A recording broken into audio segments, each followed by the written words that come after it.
આજે એવું પૂછવામાં આવે છે બેન દ્વારા, વેલકમની અંદર 24 થી 26 કેજરીવાલજી રોકાયા, એનું ફંડ ક્યાંથી આવ્યું?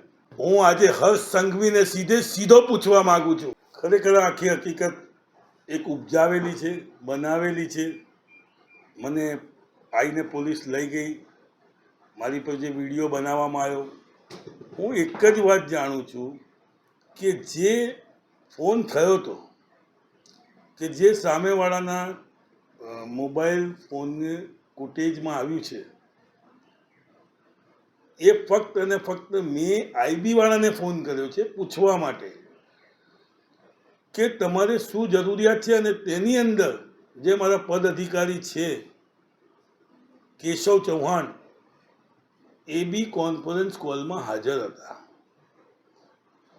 ન કે મેં એવું કહેવા માટે કહ્યું છે કે તમે આવું કરો અને આઈબી બનીને ફોન કરો.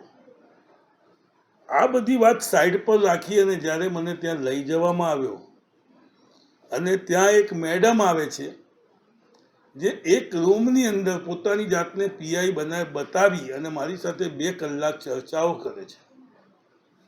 એ ચર્ચાની અંદર ફક્ત અને ફક્ત પાર્ટીના જૂના સંગઠન અને નવા સંગઠનની વાત પૂછવામાં આવે છે.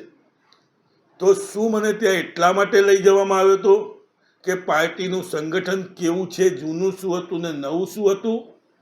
આજે એવું પૂછવામાં આવે છે બેન દ્વારા કે તમારું ગુજરાતનું ફંડ ક્યાંથી આવે છે, તમારું વડોદરાનું ફંડ ક્યાંથી આવે છે?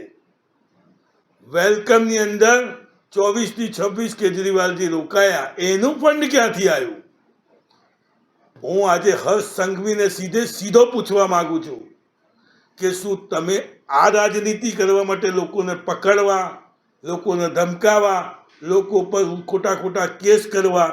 આજે એ બેન કોણ હતા? એ પરમાર મેડમ જે બતાવવામાં આવ્યું, મને કોઈ એંગલથી એ પીઆઈ નહોતા લાગતા.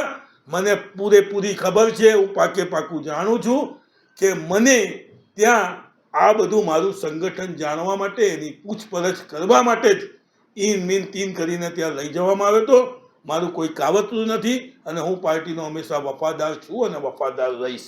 જય હિન્દ, જય ગુજરાત.